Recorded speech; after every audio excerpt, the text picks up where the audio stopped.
તો આ વાત વડોદરામાં પણ રોગચાળો વકર્યો છે। છેલ્લા 2 દિવસમાં દર્દીઓમાં વધારો થયો છે। જે રીતે ઉનાળાની શરૂઆત થઈ છે તેમાં સુરત બાદ વડોદરામાં પણ ઓપીડીમાં વધારો થયો છે। સરકારી હોસ્પિટલો દર્દીથી ઉભરાઈ છે। વડોદરામાં છેલ્લા 2 દિવસમાં દર્દીઓમાં વધારો થયો છે। એસએસજીમાં દૈનિક 1700 જેટલી ઓપીડી આવી રહી છે।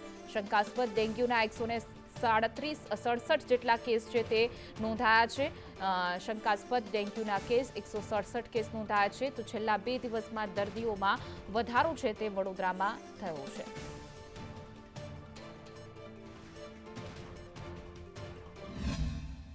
ગરમી શરૂ થતાં જ મચ્છરજન્ય રોગોએ માજા મૂકી છે અને વડોદરા શહેરમાં પણ રોગચાળો વકર્યો છે। છેલ્લા 2 દિવસના આંકડા જો આપણે જણાવીએ તો છેલ્લા 2 દિવસમાં શંકાસ્પદ ડેન્ગ્યુના જ 167 જેટલા કેસ નોંધાયા છે અને 2 દિવસમાં ડેન્ગ્યુના 3 કેસ પોઝિટિવ સામે આવ્યા છે। ચિકનગુનિયાના શંકાસ્પદ 18 કેસ શંકાસ્પદ છે અને 1 કેસ પોઝિટિવ આવ્યો છે, જ્યારે મેલેરિયાના શંકાસ્પદ 2 દિવસમાં 2000 જેટલા કેસ સામે આવે છે, એટલે કે એક દિવસમાં 1000 જેટલા શંકાસ્પદ મેલેરિયાના કેસ સામે આવી રહ્યા છે। ટાઇફોઇડના 2 કેસ પોઝિટિવ આવ્યા છે અને સિઝનલ ફ્લૂના પણ 2 કેસ હાલ પોઝિટિવ આવ્યા છે અને એસએસજી હોસ્પિટલમાં આજે ભીડ જોવા મળી રહી છે।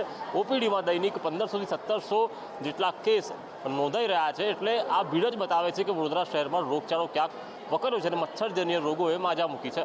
કેમેરા પર્સન નિકેશ વડોદ સાથે કુણાલ શર્મા, સંદેશ ન્યૂઝ, વડોદરા।